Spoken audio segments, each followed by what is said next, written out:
Extremely Loud and Incredibly Close by Jonathan Safran Foer. Chapter 12. My Feelings. I was in the guest room when it happened. I was watching the television and knitting you a white scarf. The news was on. Time was passing like a hand waving from a train that I wanted to be on. You'd only just left for school and I was already waiting for you. I hope you never think about anything as much as I think about you. I remember they were interviewing the father of a missing girl. I remember his eyebrows. I remember his sadly cleanly shaven face. Do you still believe that she'll be found alive? I do. Sometimes I was looking at the television, sometimes I was looking at my hands knitting your scarf. Sometimes at the window, at your window. Are there any new leads in the case? Not to my knowledge. But you continue to believe? Yes. What would it take for you to give up? Why was it necessary to torture him? He touched his forehead and said, "It would take a body." The woman asking the questions touched her ear. She said, "I am sorry." "1 second." She said, "Something has happened in New York." The father of the missing girl touched his chest and looked past the camera. At his wife? At someone he didn't know? At something he wanted to see? Maybe it sounds strange, but I didn't feel anything when they showed the burning building. I wasn't even surprised. I kept knitting for you, and I kept thinking about the father of the missing girl. He kept believing. Smoke kept pouring from a hole in the building. Black smoke. I remember the worst storm of my childhood. From my window I saw the books pulled from my father's shelves. They flew. A tree that was older than any person tipped away from our house, but it could have been the other way. When the second plane hit, the woman who was giving the news started to scream.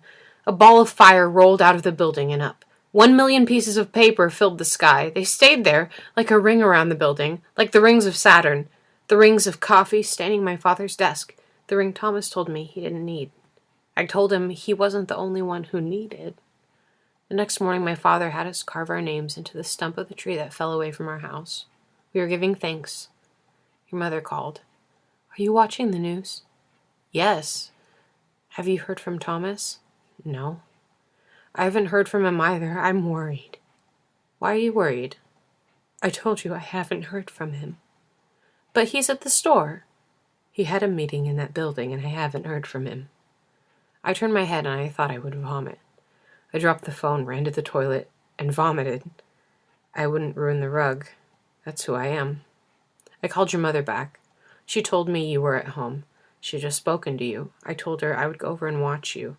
Don't let him see the news. Okay. If he asks anything, just let him know that it will be okay. I told her it will be okay. She said, "The subways are a mess. I'm going to walk home. I should be there in an hour." She said, "I love you."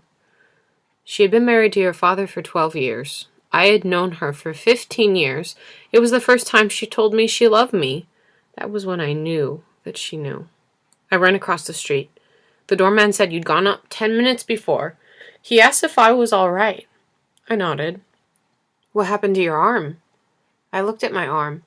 It was bleeding through my shirt. Had I fallen and not noticed? Had I been scratching it? That was when I knew that I knew. No one answered the door when I rang, so I used my key. I called to you. "Oskar!" You were silent, but I knew you were there. I could feel you. "Oskar!"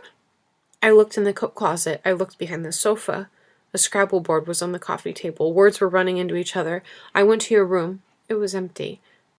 I looked in your closet. You weren't there. I went to your parents' room. I knew you were somewhere. I looked in your father's closet. I touched the tuxedo that was over the chair. I put my hands in its pockets. He had his father's hands. Your grandfather's hands. Will you have those hands? The pockets reminded me. I went back to your room and lay down on your bed. I couldn't see the stars on your ceiling because the lights were on. I thought about the walls of the house I grew up in. My fingerprints. When the walls collapsed, my fingerprints collapsed. I heard you breathing beneath me. "Oskar?" I got on the ground, on my hands and knees. "Is there room for 2 under there?" "No." "Are you sure?" "Positive." "Would it be all right if I tried?" "I guess." I could only barely squeeze under the bed. We lay there on our backs.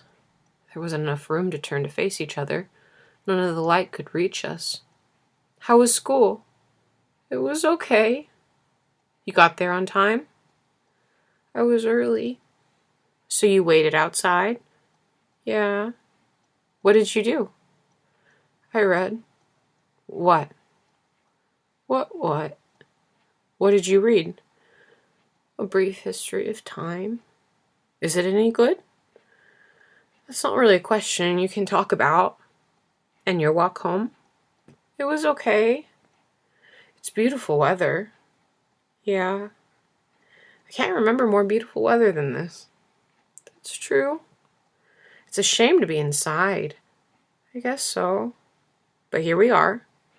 I wanted to turn to face you, but I couldn't. I moved my hand to touch your hand. They let you out of school? Practically immediately. Do you know what happened? Yeah. Have you heard from Mom or Dad? Mom? What did she say? She said everything was fine and she'd be home soon. Dad'll be home soon too, once he can close up the store. Yeah. You pressed your palms into the bed like you were trying to lift it off of us.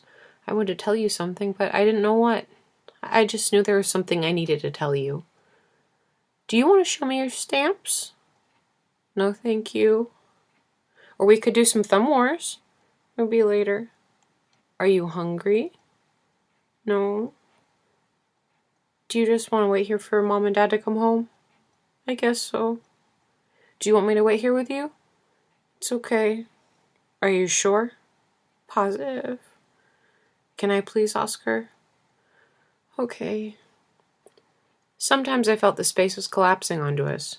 Someone was on the bed, Mary jumping, your father sleeping, Anna kissing me. I felt buried, Anna holding the sides of my face, my father pinching my cheeks, everything on top of me. When your mother came home, she gave you such a fierce hug. I wanted to protect you from her. She asked if your father had called. No. Are there any messages on the phone? No.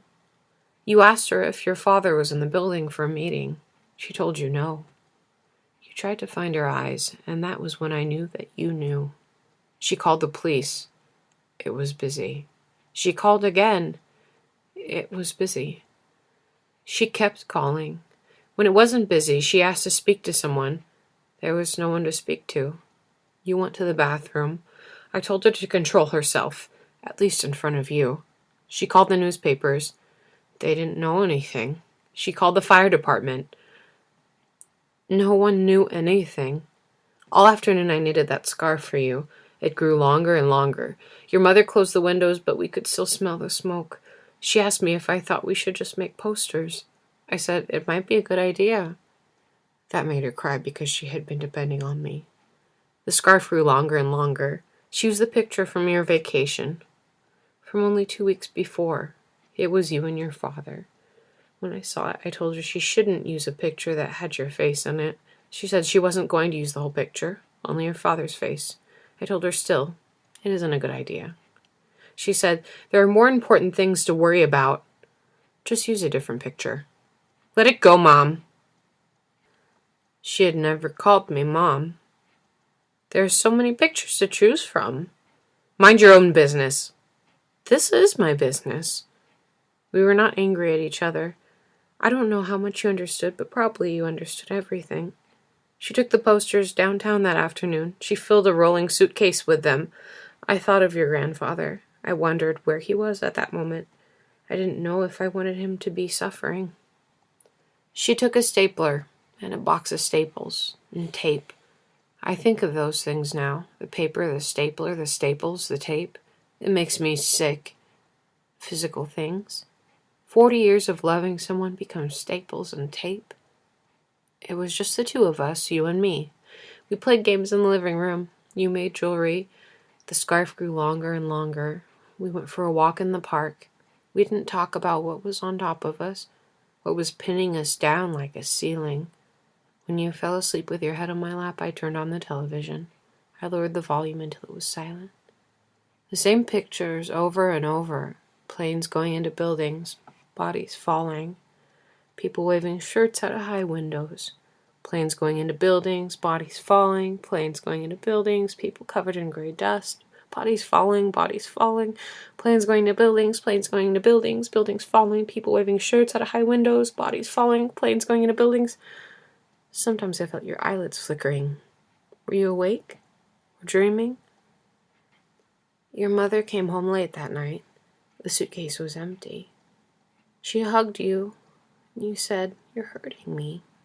She called everyone your father knew, and everyone who might know something. She told them, "I'm sorry to wake you." I wanted to shout in her ear, "Don't be sorry!" She kept touching her eyes, although there were no tears.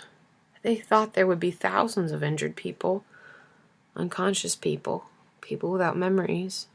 They thought there would be thousands of bodies. They were going to put them in an ice skating rink. Remember when we were skating a few months ago and I turned around because I told you that watching people skate gave me a headache? So rows of bodies under the ice.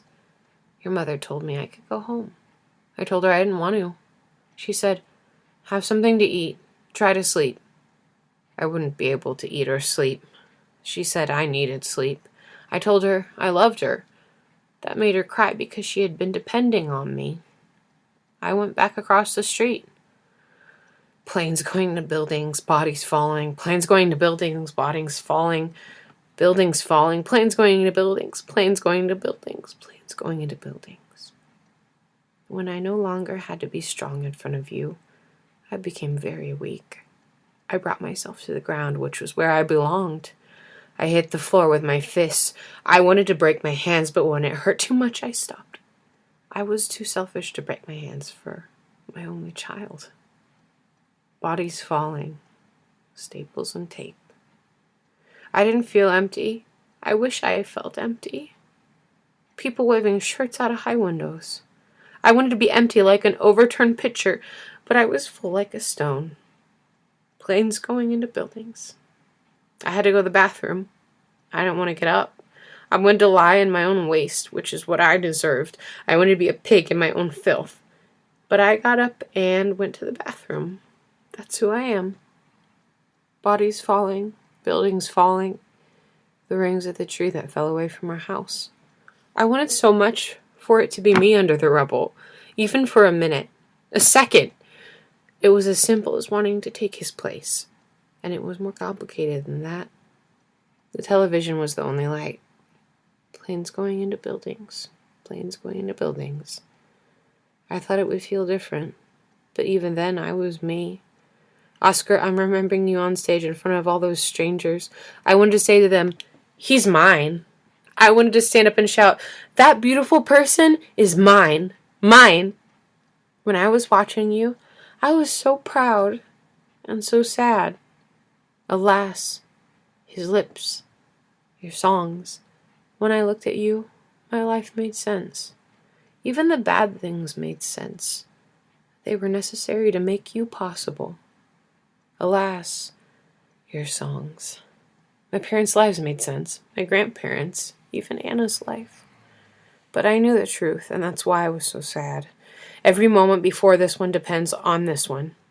Everything in history of the world can be proven wrong in one moment. Your mother wanted to have a funeral even though there was no body. What could anyone say?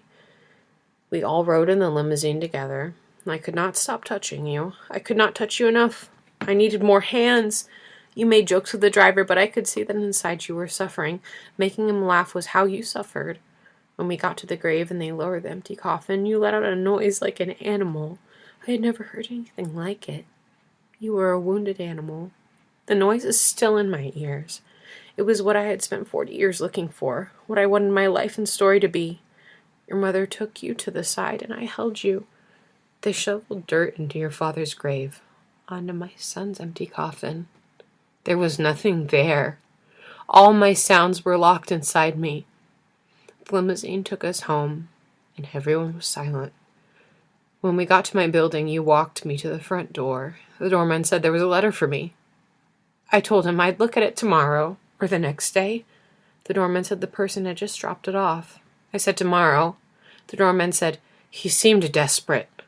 I asked you to read it to me. I said, "My eyes are crummy." You opened it. "I'm sorry," you said. "Why are you sorry?" "No, that's what it says." I took it from you and I looked at it. When your grandfather left me 40 years ago, I erased all of his writing. I washed the words from the mirrors, from the floors. I painted over the walls. I cleaned the shower curtains. I even refinished the floors. It took me as long as I had known him to get rid of all of his words, like turning an hourglass over. I thought he had to look for what he was looking for and realize it no longer existed or never existed. I thought he would write, or send money, or ask for pictures of the baby, if not me. For 40 years, not a word. Only empty envelopes. And then, on the day of my son's funeral, 2 words. I'm sorry. He had come back.